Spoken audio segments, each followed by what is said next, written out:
Hello everyone and welcome to another episode of Trek Canon, Midnight Edition. So first, for people who are just joining me for a Midnight Edition, welcome. Thank you for clicking on the video. Second, what my Midnight Editions cover is Star Trek themes in a more adult fashion. And tonight's Midnight Edition will revolve around this symbol. But before we get into that symbol, I kind of want to lay the groundwork so everybody will be on the same sheet of music when it comes to the subject of this video. We're going to start with the word subjective.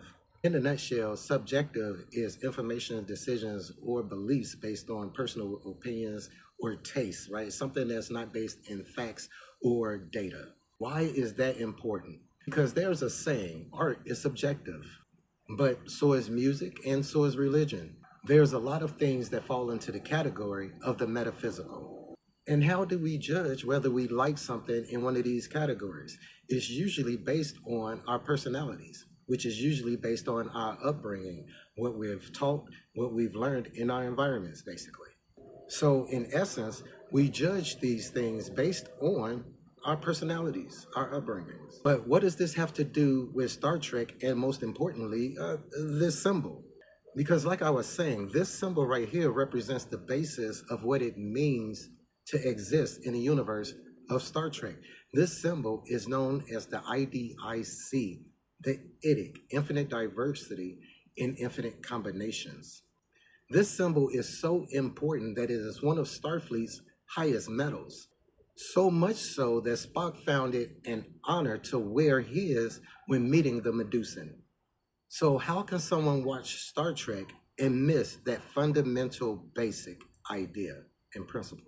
Because at its core, what is Star Trek but a form of media, which is at its core a form of art, which is subjective, which is why you gather so much about the morality and ethics and moral foundation of a person by engaging them about their thoughts on the metaphysical subjects.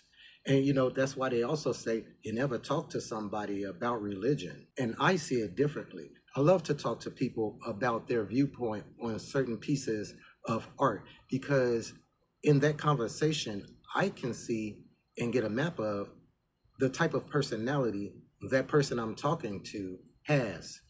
Where I could see a team of diverse professionals, this person can see a group of stereotypes.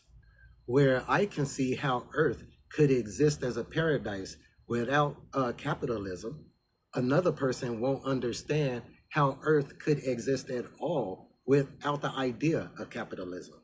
Well, one person may see Colonel Kira as a terrorist, another person may see Colonel Kira as a freedom fighter. One man's floor is another man's ceiling. Where one group can see Captain Kirk and Uhura's kiss as a milestone in television, another group can see the same situation as forced by the aliens. Even so much so, you can see an accomplished archaeologist, professional, diplomat in Captain Jean-Luc Picard, where other people may just see a bald-headed captain.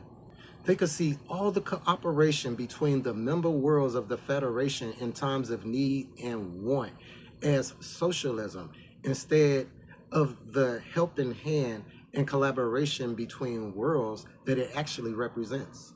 So it's kind of easy to see how two sets of people can look at the same piece of art and see and interpret very different things from the themes and stories presented. And through that conversation, you can develop a blueprint about the type of personality of the person it is that's giving these viewpoints about a show that's based at its essence and core in infinite diversity, in infinite combinations. Anyway, thank you guys for staying here for the Midnight Edition. Please subscribe to the channel if you haven't. And as always, peace, recycle, and say the whales. You guys be cool.